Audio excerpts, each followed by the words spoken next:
আসসালামু আলাইকুম, আমি দেলোয়ার হোসেন হিরণ বলছি ফ্লোরিডা, আমেরিকা থেকে। আজকে আবার ব্রাজিল নিয়ে একটা ভিডিও করতে বলছি। আজকের ভিডিওটা দুইটা পার্টে করব। প্রথমে একটা পার্ট করব যেই পার্টটায় কী জন্য আপনারা বা ব্রাজিল যাইতে চান, ব্রাজিল যাইতে গেলে ব্রাজিল গেলে কি কি সুযোগ সুবিধা আছে ওইটা নিয়ে একটা পর্ব। সেকেন্ড পার্টটা আমি চেষ্টা করব, কারণ বিভিন্ন জায়গাতে এমবেসির ওয়েবসাইটেতে যেভাবে দেখলাম ওইটা নিয়ে একটা কিভাবে ভিসা অ্যাপ্লিকেশন করা যায় সেই ব্যাপারটা নিয়েও কথা বলবো। তাহলে দুইটা পার্টে। তা যাই হোক, আর ভিডিও শুরু করার আগে আগে সবার আগে আমি একটা কথা বলে দিই ভাই, আমি কোনো অ্যাডভাইজার না, আমি কোনো লয়ার না, আমি কোনো ইমিগ্রেশন লোকেলও না ভাই। আমি বিশ্বের বিভিন্ন দেশ ঘোরাফেরার মাধ্যমে ওখান থেকে যে সুযোগ সুবিধাগুলি আছে বর্তমান আক্ষেরিতে, কারণ বিশ্বে প্রতিদিনই কিছু না কিছু চেঞ্জ হইতেছে। তা সেই সুবাদে বর্তমানে আমি যেই জিনিসটা ভালো দেখি, যেই দেশে গেলে বাংলাদেশের ভবিষ্যৎ ভালো আছে, ফিউচার ভালো আছে, তাদের নিয়ে সেই সব ইনফরমেশনগুলো আমি ভিডিওর মাধ্যমে দেওয়ার চেষ্টা করি। এখানে জাস্ট আমি শুধু ইনফরমেশন শেয়ার করি। আর এই ভিডিওগুলি করার উদ্দেশ্য কি ভাই, ভিডিওতে আমার ভাই, আমি তো ভাই পলানোর মানুষ না, কারণ আমি যেগুলো কথা বলি অথেন্টিক কথা বলি। আর এই যে এখন আপনার সামনে যে কথাটা বলতেছি ভাই, এটা আমার কোনো স্ক্রিপ্ট করা কথা না, যে আমার মনের ভিতরে আমি সারাদিন কল্পনা করছি যে আজকে ভিডিও দেখা, ইউটিউব দেখা আমার মেসেজ পড়ে যে এই কথাগুলি আমি ভিডিওর মাধ্যমে বলবো, ঠিক এক্স্যাক্টলি ওই কথাগুলি আমি বলার চেষ্টা করি। হয়তো এখানে অনেক কিছু স্কিপ হয়ে যায়, কারণ আমার তো মনে থাকে না। স্ক্রিপ্ট করা থাকলে আমি কিন্তু ভুলতাম না। যাই হোক, আবারও বলি ভাই, আমি কোনো লয়ার না, আমার কথায় ভুল থাকতে পারে, আমার ইনফরমেশন, কারণ প্রতিনিয়ত ইনফরমেশান চেঞ্জ হয়। আজকে একটা ইনফরমেশান আছে যেটা আমি নিছি, কালকে এটা হয়তো চেঞ্জ হয়ে যেতে পারে। এই জন্য আমার ভুল বুঝাবুঝির কিছু নাই। দেখা গেল আপনি দেখলেন ভিডিওটা 6 মাস পরে দেখলেন 6 মাসে অনেক নিয়মকানুন চেঞ্জ হয়ে গেছে। যার কারণে ভাই প্লিজ ভাই, ভিডিও থেকে কমেন্টসে গিয়ে গালিগালাজ করে না, যদি ভুল হয়ে থাকে আপনি বলেন যে ভাই এখন এই নিয়মকানুন কিছু চেঞ্জ হয়েছে। যাই হোক, সেই কথা বলে, আর যেই জন্য ভিডিওগুলি আজকের এই ভিডিওটা করার উদ্দেশ্য ভাই, এমন এমন লোক ভাই, উচ্চপদস্থ লোকজন না, মানে শিক্ষিত, মানে বিভিন্ন দেশে থেকে দেশে বিদেশে এবং পর্যায়ের লোকজন আমার মেসেজ করে, আমার ফোন করে, হোয়াটসঅ্যাপে রাখে যে ভাই আমরা এখন কি করুন ভাই। এমন লোকে ভাই আমার কাছে উপদেশ চাই ভাই, সেই কথাটা শুনলে নিজের কাছেও খারাপ লাগে যে শুধু, মানে তাদের কাছে, তাদের যোগ্যতার কাছে আমি কিছুই না ভাই, যদি ওই হিসাব করেন মানে ব্যক্তিগতভাবে। এর ভিতরে বিভিন্ন সেনাপেশির লোকজন আমারে মানে সমাজের টপ লেভেলেতে শুরু করে নিম্নবিত্ততে শুরু করে সবাই আমারে মেসেজ করে। তা মেসেজ করলে মেসেজের উত্তর তো লিখতে হবে, এত টাইপ করে তো বোঝা যায় না। আবার একটা কথা আছে, সব কিছু তো আবার মেসেজে বলাও যায় না, কারণ মেসেজ তো কপি হয়ে থাকে। যাই হোক, এখন সবার আগে বলি ভাই, ভিডিও দীর্ঘায়িত না করে, যে কী জন্য আপনারা ব্রাজিল যাবেন। ব্রাজিল, কারণ ব্রাজিলের কথা আমি কী জন্য বলি, ব্রাজিলের সুযোগ সুবিধার কথা কী জন্য আমি বলি ভাই, বর্তমান বিশ্বে ভাই, আমি বিশ্বের উন্নত মোস্ট অফলি দেশগুলি, একমাত্র সাউথ আফ্রিকা, যেটা মেন সাউথ আফ্রিকা বাদে বিশ্বের যত উন্নত ধনী রাষ্ট্র আছে সব দেশে আমার ভ্রমণ করার শেষ ভাই। সব দেশ সম্বন্ধে আমার ছোট সোফার একটা আইডিয়া আছে যে কোন দেশে গেলে ইমিগ্রেন্টদের কিছু, কারণ যেহেতু আমি নিজেও একজন ইমিগ্রেন্ট, আমি সবসময় চেষ্টা করি ইমিগ্রেন্টদের নিয়ে কাজ করি, কোনো সুযোগ সুবিধা থাকলে সেটা ভিডিওর মাধ্যমে তোলার চেষ্টা করি। আবার মিডল ইস্টটা অনেকে বলে যে ভাই আপনি মিডল ইস্টে যান, হ্যাঁ মালয়েশিয়া নিয়েও আমি অনেক সময় অনেক ভিডিও করি, সঠিক ইনফরমেশনগুলি দিই। মালয়েশিয়া নিয়ে আমি বেশি উৎসাহিত করি না, কারণ কিন্তু মালয়েশিয়া নিয়ে ভিডিও না করলেও নয়, কারণ মালয়েশিয়া বাংলাদেশকে প্রচুর রেমিটেন্স দেয়, দ্বিতীয় পর্যায়ে, রেমিটেন্সের দ্বিতীয় পর্যায়ে কিন্তু এখন মালয়েশিয়া আছে। যার কারণে আমি মালয়েশিয়া নিয়েও ভিডিও করি, যাতে আপনারা লোকজন যাতে প্রতারিত না হয় তার জন্য ভিডিওগুলি করা পাই। বিভিন্ন সংবাদ মাধ্যমের সাথে মালয়েশিয়া আমার পরিচয় আছে, যা দেখাশোনা হয়, তাদের কাছে যে অথেন্টিক নিউজটা পাই সেই নিউজটা আমি ভিডিওর মাধ্যমে তোলার চেষ্টা করি। যাই হোক, এখন কথা হলো ব্রাজিল আপনি কী দূরে যাবেন। বিশ্বের অন্যান্য মূল কথাটায় আসি ভাই, সরি ভাই, ইউরোপে মোটামুটি কথা বাংলাদেশিদের জন্য এই দীর্ঘ লাস্ট 3-4 বছরে করোনার পরবর্তীতে ইউরোপের বাংলাদেশের শ্রমবাজারটা কিন্তু একদম ধ্বংসের পথে চলে গেছে। কী কারণ হয়েছে এটা আমি জানি না, কারণ এই ব্যাপারটা নিয়ে আমি বিশ্লেষণ করতেও চাই না, কারণ অনেক সময় অনেক সত্যি কথা বলতে গেলে, অনলাইনে বলতে গেলে কিন্তু পরে বিপদে পড়তে হয়, মানুষ এটা নিয়ে হাসি তামাশা করে গালিগালাজ করে। যাই হোক, ইউরোপের মোটামুটি কথা বাজার মোটামুটি কথা ক্লোজ হয়ে আছে বাংলাদেশে, কারণ ইউরোপে, কারণ বেলা শেষে আমরা যারা বিদেশে যাই, যেমন আছে মালয়েশিয়া, এখানে আবার একটু উদাহরণ না টানলেই নয়, যেমন মালয়েশিয়াতে আপনি বিশ্বের অন্যান্য যেই দেশে দেন, এশিয়ার যতগুলি উন্নত দেশে দেন, উন্নত দেশে গেলে আপনার বেলা শেষে কিন্তু ফেরত চলে আসতে হবে। যেমন জাপান কোরিয়ার কথা বাদ দিয়ে ওখানে গুটি কয়েক কিছু মানুষ ওইখানেও সিটিজেন আছে যারা কাগজপত্র করতে পারছে, কিন্তু মোস্ট অফলি কিন্তু বেলা শেষে চলে আসতে হবে। সেম থিং মালয়েশিয়ায় 10 বছর পরে আপনি কিন্তু আর পাসপোর্ট মানে পারমিট রিনিউ করতে পারবেন না। আপনার সহায় সম্পত্তির 10টা বছর, জীবনের 10টা বছর আপনি মালয়েশিয়া কাটাইছেন, করে আপনি চলে যেতে হবে। সেম থিং মিডল ইস্টও ভাই, মিডল ইস্টও মানে আমি এই পর্যন্ত শুনি না ভাই, দেখি নাই যে কেউ মিডল ইস্টের সিটিজেন আছেন। হয়তো থাকলে আমাকে নক করেন, মেসেজ করে জানান, জানালে খুশি হবো আর কি।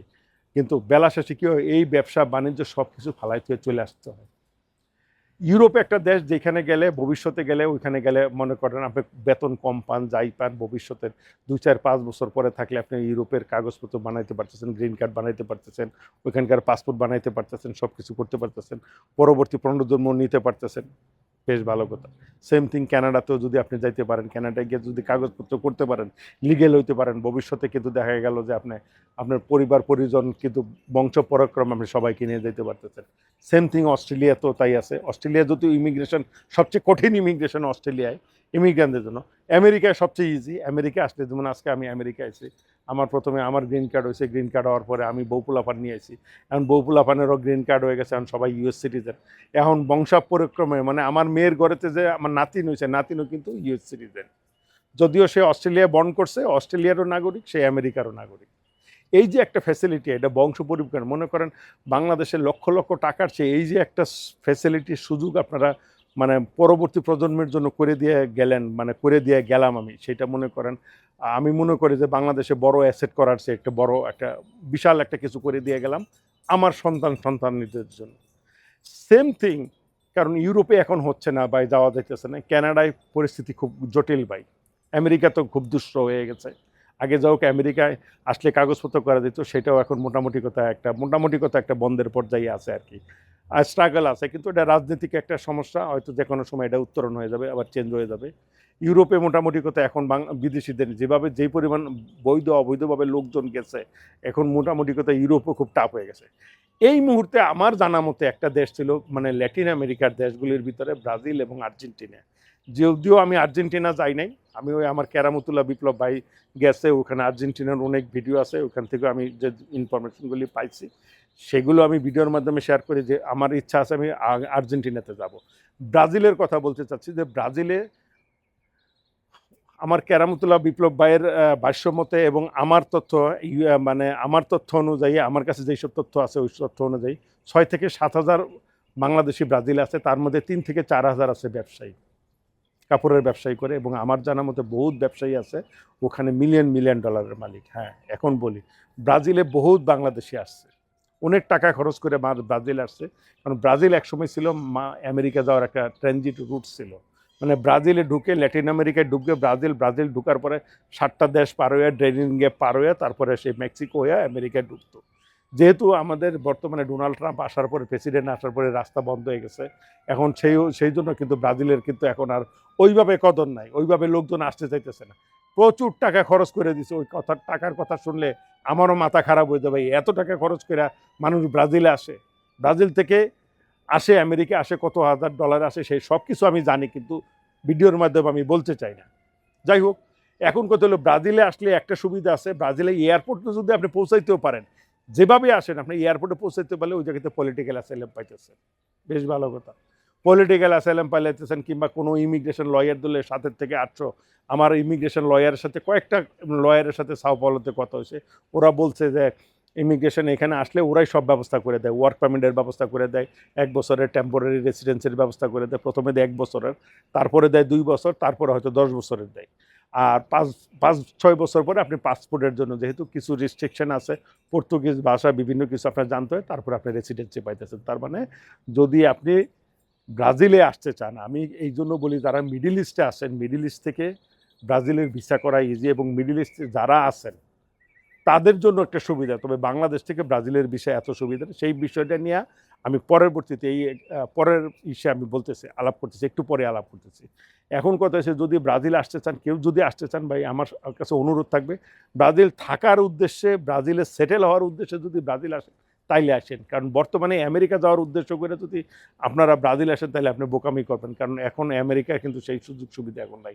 বহুত লোক কিন্তু ওই জায়গায় কষ্ট করতেছে, কয়েকশো লোক আমার মানবতার জীবনযাপন করে। আমার কাছে ভিডিও ফুটেজগুলি ছিল, আমি সে আছে এবং এগুলো আমি দেখাইতে চাই না, কারণ কত হচ্ছে ভাই আমি কাউরে সমাজে কাউরে ছোট করতে চাই না। যারা ব্রাজিল আসছে তারা নিশ্চয়ই কোনো সম্ভ্রান্ত ঘরের পরিবারের লোকজনই আসছেন, মধ্যবিত্ত পরিবার। আমি তাদেরকে হেয় করার জন্য ভিডিওগুলি আমি সেই ক্লিপগুলি আমি ইউটিউবে অনলাইনে দিতে চাই না, কারণ আমার ভিউবাজির দরকার নেই। যাই হোক, এখন কথা হলো আমি তাদেরকে বলবো যারা মনে করেন মানে বিভিন্ন লোক আমার মেসেজ করেন, তাদের উদ্দেশ্যে আমি একটা কথা বলবো, যদি ব্রাজিল থাকার উদ্দেশ্যে ব্রাজিল ব্যবসা করবেন, ব্রাজিল আপনার পরবর্তী সেটেল হবেন, এই মুহূর্তে খুব ইজি আর্জেন্টিনা এবং ব্রাজিল। এছাড়া অন্য কোনো দেশের কথা আমি এখন রিকমেন্ড করবো না, কারণ ভাই অন্য দেশে ইমিগ্রেশন কারণ যান না, কারণ অনলাইনে অনেক কথা শোনেন, সব কথা কিন্তু সত্যি কথা না ভাই, অনেক অনেক ফ্রড আছে ভাই। একটু পরে আমি আরেকটা এই মাত্র একটা ভিডিও দেখে আসলাম, সেই ভিডিওটা নিয়ে এখন কথা বলবো। এখন এই হলো, যদি এই সব নিয়ত করেন তাহলে আপনি আপনার জন্য ব্রাজিল, আর যদি না চিন্তা ভাবনা করেন যে আপনি অন্য কোনো দেশে যাবেন ব্রাজিলের পিছনে, তাহলে আপনার জন্য ব্রাজিল না।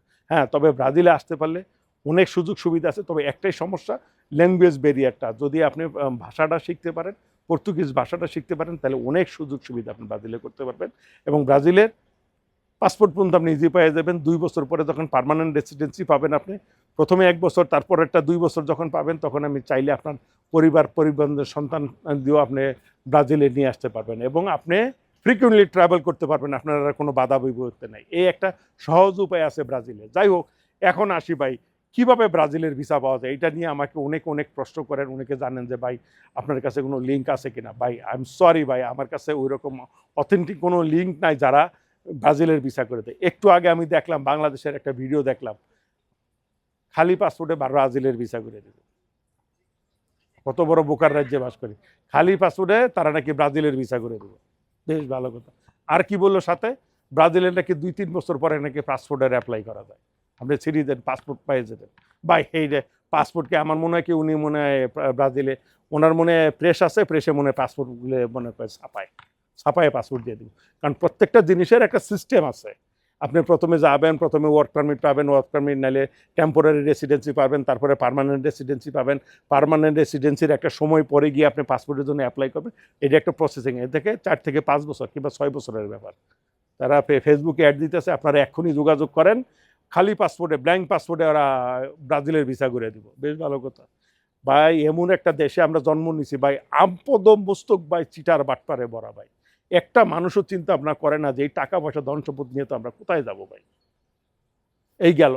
তবে হ্যাঁ, বাংলাদেশ থেকে আমি আবারও সবাইকে বলি, যদি আপনার পাসপোর্টে ওই ধরনের কোনো থাকে, অনেকগুলি দেশ ঘোরা থাকে, আপনার যদি সামাজিক স্ট্যাটাস মানে আপনি যদি যারা অনেকে আমাকে মেসেজ করেন, আমি তাদের নাম ধরে বলবো না, তারা যদি অ্যাপ্লাই করেন, চেষ্টা করেন, তাদের যোগ্যতা নেই, যেমন কেউ ডাক্তার আছে, কেউ ইঞ্জিনিয়ার আছে, কেউ সাংবাদিক আছে, তারা যদি ওইভাবে 2-4 দেশটা ভ্রমণ করার পরে ঘোরার পরে পাসপোর্টে যদি থাকে, ট্রাভেল হিস্ট্রি ভালো থাকে, আপনারা হয়তো চাইলে চেষ্টা করলে ব্রাজিলের ভিসা করতে পারবেন। ভিসা ফি মাত্র 11,200 টাকা, বাংলা টাকা 11,200 টাকা। এখন আসি ইউরোপ, মিডল ইস্ট থেকে। হ্যাঁ ভাই, মিডল ইস্টের যদি আপনাদের ওয়ার্ক পারমিট থাকে, এটা সৌদি হোক, দুবাই হোক, কুয়েত হোক, যেখানে তো, যদি আপনারা মনে করেন, অনেকে আসেন ভাই অনেক বছর ধরে আসেন, কিন্তু এখন বুঝতেছেন যে আপনার দেশে চলে যেতে হবে, মানে মিডল ইস্টে থাকতে পারতেছেন না, তারা যদি চেষ্টা করেন ভাই, নিজেরা চেষ্টা করলে এটা ভিসা হবে। এটা মানে তেমন একটা ব্যাপার না। ওই যে অনেকে দিতেছে যে কন্ট্যাক্টে ভিসা দেবে, কন্ট্যাক্ট কোনো শব্দ নাই ভাই, কন্ট্যাক্ট কোনো শব্দ নাই। কোনো এমবেসিতে, বিশ্বের কোনো এমবেসিতে কন্ট্যাক্ট হয় না ভাই, আমার জানা মতে আর কি। আমার এই 36 বছরের লাইফে আমি যতদূর দেখলাম কোনো কন্ট্যাক্ট নেই। কাগজপত্র যাও, কাগজপত্র বানায়। এখন যদি শোনেন, আপনি যদি মিডল ইস্টে থাকেন, আপনি যদি সৌদি আরবে থাকেন, সৌদি আরবে নিশ্চয়ই আপনার ওয়ার্ক পারমিট আছে কিংবা আকামা আছে। আকামা, পাসপোর্ট আর ব্যাংক স্টেটমেন্ট, ছবি, এই নিয়ে আর হলো 320 দেরহাম। আমি দুবাইটা চেক করছি, দুবাইয়ের ভিসা ফি হলো 320 দেরহাম। নিয়ে আপনি এমবেসিতে অ্যাপয়েন্টমেন্ট নেবেন, কাগজপত্র প্রথমে ফর্ম ফিল আপ করবেন, ফর্ম ফিল আপ করে সাবমিট করবেন, সাবমিট করার পরে আপনি ফিজিক্যাল কাগজপত্র নিয়ে যাবেন যেটা বাংলাদেশে আছে। তারপরে আপনারা অনলাইনে একটা অ্যাপয়েন্টমেন্ট নেবেন, সেই দিন যাবেন। অনলাইনে অ্যাপয়েন্টমেন্ট নিয়ে আপনি জমা দেওয়ার পরে হয়তো তারা আপনার ডেট দিবে, হয়তো ইন্টারভিউ কলের জন্য ডেট দিবে, সেই দিন গিয়ে আপনার ফাইনাল এমবেসি থেকে ইন্টারভিউ দিতে হবে। এটা বাংলাদেশে যে ব্রাজিলিয়ান দূতাবাস আছে তাদের সাইডের থেকে যেটা পাইছি। আর মিডল ইস্টের ব্যাপারটা আমি দেখি নাই, আমি শুধু ভিসা ফিটা দেখছি। তবে মিডল ইস্ট থেকে যদি কেউ ব্রাজিল যাইতে চান, ব্রাজিলের ভিসা সবচেয়ে ইজি কিন্তু মিডল ইস্ট থেকে ভিসা হয়ে যায় ব্রাজিলের। যদি আপনি সৌদি, কাতার, কুয়েতের নিশ্চয়ই আপনার ওয়ার্ক পারমিট আছে কিংবা টেম্পোরারি রেসিডেন্সি, যেটাই বলেন আর কি। যেমন দুবাই রেসিডেন্সি কার্ড আছে, যদি আপনার ভালো ব্যাংক স্টেটমেন্ট থাকে, আপনার পাসপোর্টে যদি 2-4টা দেশ ঘোরা থাকে, অবশ্যই আপনি ভাই নিজে নিজে চেষ্টা করুন। কী জন্য পরের কাছে যাইতেছেন ভাই? এই জন্য ডাইরেক্ট ওইভাবে লোক না খুঁজে আপনারা যারা দুবাই মিডল ইস্ট আছেন তাদের উদ্দেশ্যে আমি একটা কথাই বলতে চাই ভাই, আপনারা যারা আছে ভিসা কনসালটেন্সি এজেন্সি আছে, যারা ভিসা প্রসেসিং করে দেয়, কিংবা কোনো ট্রাভেল এজেন্সিতে গেলেন, সেই তো বলে দিব যে ভাই এই আছে ভাই। এখন আপনারা খোঁজেন ভাই কন্ট্যাক্টের ভিসাতে, ভাই কন্ট্যাক্ট বলে কোনো শব্দ নয় ভাই। ওই আপনার সমস্ত কাগজপত্র আপনার, সব কিছু আপনারই দিতে হইব, ওরা শুধু কাগজপত্র প্রসেসিং করে দিব। দেওয়ার পরে এই যদি কন্ট্যাক্টে যান তখন কইবে যে ভাই তুমি আমার এত দেরাম দিবে। আর যদি ডাইরেক্ট কোনো জায়গায় যান যারা ভিসার প্রসেসিং করে, যে ভাই আমি ব্রাজিল এমবিসিতে দাঁড়াবো, আমার একটু ভিসার প্রসেসিংটা করে দেবো, কাগজপত্র কী কী লাগবে আমি সব দিতেছি, তুমি আমার এই প্রসেসিংটা করে দাও, তাহলে হয়তো অল্প কিছু টাকা লাগবে। ট্রাই করে দেখতে অসুবিধা কি ভাই? কার ভাগ্যে, পৃথিবীতে কার ভাগ্যে কী আছে কেউ জানে না। ইংরেজিতে একটা কথা আছে, ইউ নেভার নো। যাই হোক ভাই, আজকের ভিডিওটা অনেক লম্বা হয়ে গেছে, অনেক শর্ট করতে চাইছি, তাও লম্বা হয়ে গেল ভাই। আবারও বলি, ভিসা ফি কিন্তু একদম কম। যারা মিডিল ইস্ট আছেন তাদের জন্য সুবর্ণ সুযোগ। যদি মিডিল ইস্টে ভালো স্টেটমেন্ট থাকে, ব্যাংকে ভালো স্টেটমেন্ট থাকে, ভালো চাকরির যদি স্টেটমেন্ট থাকে, চাকরি করেন, কিংবা যারা ব্যবসা করেন সেই ব্যবসার ব্যাংকের স্টেটমেন্ট থাকলে, ব্যবসার লাইসেন্স থাকলে, আমার মনে হয় ইজি আপনারা ভিসা পেয়ে যাবেন। এই জন্য কারোর সাথে যোগাযোগ করতে হবে না, শুধু যে কোনো একটা ট্রাভেল এজেন্সিতে যান, গিয়ে কন যে ভাই আমার এই ভিসার প্রসেসিংটা করে দাও, আমার ফর্ম ফিল আপটা করে দাও। এর জন্য সামান্য কিছু টাকা হয়তো আপনার কাছে চার্জ করতে পারে, কিন্তু ওই যে ভাই কন্ট্যাক্টে যায় না ভাই। কন্ট্যাক্ট বলে কোনো শব্দ নেই, কোনো এমবেসিতে কন্ট্যাক্ট বলে শব্দ নেই। কাগজপত্র আপনাকে চাহিদা মতো, ওরা যা চাবে সেই চাহিদা মতো কাগজপত্র দিতে হবে। যাই হোক, আর বাংলাদেশে ভাই ওই বোকার রাজ্যে স্বর্গে বাস করে না ভাই, ওই যে খালি পাসপোর্টে ব্রাজিলের ভিসা ভাই, এই স্বপ্ন দেখেন না ভাই প্লিজ। ও যারা দিতেছে ভাই, যেই কয় টাকা দিবেন, যে প্রসেসিংটার টাকা দিবেন, সেই টাকাটাই গচ্ছা যাবে ভাই। আর 2 বছরে ভাই ব্রাজিলের পাসপোর্ট পাওয়া যায় না। আবারও আমি দ্ব্যর্থহীন কণ্ঠে বললাম, 2-3 বছরে ব্রাজিলের পাসপোর্ট পাওয়া যায় না। ব্রাজিলের পাসপোর্ট পাইতে হলে 5 থেকে 6 বছর কিংবা 7 বছরও লাগতে পারে ভাই। হ্যাঁ, তবে প্রথমে যে কোনো মানুষ ব্রাজিলে যেতে পারলে একটা সুবর্ণ সুযোগ আছে, ওয়ার্ক পারমিট পাইতেছেন। ওয়ার্ক পারমিট পাওয়ার পরে আপনার প্রথমে 1 বছরের পাবেন, তারপরে 2 বছরের দেয়, তারপরে হয়তো 5 বছর হলে 10 বছরের দেয়। আর প্রথম ওয়ার্ক পারমিটে আপনি ওইখানে ব্যবসা বাণিজ্য সব কিছু করতে পারবেন। আপনি চাইলে দেশে আসা যাওয়া করতে পারবেন। পরবর্তীতে 2 বছরে যখন পারমিট পাবেন, টেম্পোরারি মানে রেসিডেন্সি পাবেন, তখন ইচ্ছা করলে বউ ছেলে মেয়েও বাংলাদেশ থেকে নিয়ে আসতে পারেন, যদি আপনার ওইভাবে এস্টাবলিশ করেন। মনে করেন আপনি ব্যবসা শুরু করছেন, আপনার ব্যবসার কাগজপত্র দেখালেন, আপনার বউ ছেলে আসতে পারেন। তবে হ্যাঁ, সবচেয়ে 1 নম্বর বাধা হইল ভাষা। যারাই ব্রাজিল আসতে চান, ব্রাজিল আসার স্বপ্ন দেখতেছেন ভাই, আমি সবাইকে বলবো ভাই, পর্তুগিজ ভাষা অ্যাটলিস্ট বেসিকটা শিখা তারপরে পর্তুগাল মানে আসেন, ব্রাজিলে আসেন। ব্রাজিলিয়ান ভাষা কিন্তু ব্রাজিলিয়ান না, পর্তুগিজ ভাষা। আর ব্রাজিলের সাথে কিন্তু ইউরোপের একটা ভালো একটা সুসম্পর্ক আছে। ইচ্ছা করলে ব্রাজিলের পাসপোর্ট বিশ্বের অনেক দেশে কিন্তু পোর্টের ডে ভিসা আছে ভাই। আমেরিকা যাইতে হলে ভিসা লাগে, কিন্তু চাইলে ভিসা দিয়ে দেয় যদি ওই রকম প্রোফাইল থাকে। আর ততদিনে মনে করে যখন পাসপোর্ট পাবেন, ততদিনে আপনি ব্রাজিলে এস্টাবলিশড হয়ে যাবেন। আপনার ওই আমেরিকা আসার স্বপ্ন সাত আল্লাহ থাকবেন, আপনার ব্রাজিলে সেটেল হয়ে যাবেন। তো যাই হোক, আজ এই পর্যন্ত। ভালো থাকবেন, সুস্থ থাকবেন, আমার জন্য দোয়া করবেন। আবারও বলি ভাই, আমি কোনো ভুলের ঊর্ধ্বে না। আমার ভুল হইতে পারে, ভুল হইলে ক্ষমা সুন্দর দৃষ্টিতে দেখবেন। আর দিলাম না, নিজে অনেক কিছু আছে, নিজে চেষ্টা করেন, নিজে চেষ্টা করলে অনেক কিছু টাকা পয়সা, অনেক কিছু সেভ করতে পারবেন। কন্ট্যাক্ট বলে কোনো শব্দ নাই ভাই, বা এমবেসিতে কন্ট্যাক্ট বলে কোনো শব্দ নাই। যাই হোক, আজ এই পর্যন্ত। টিল দেন, আল্লাহ হাফেজ।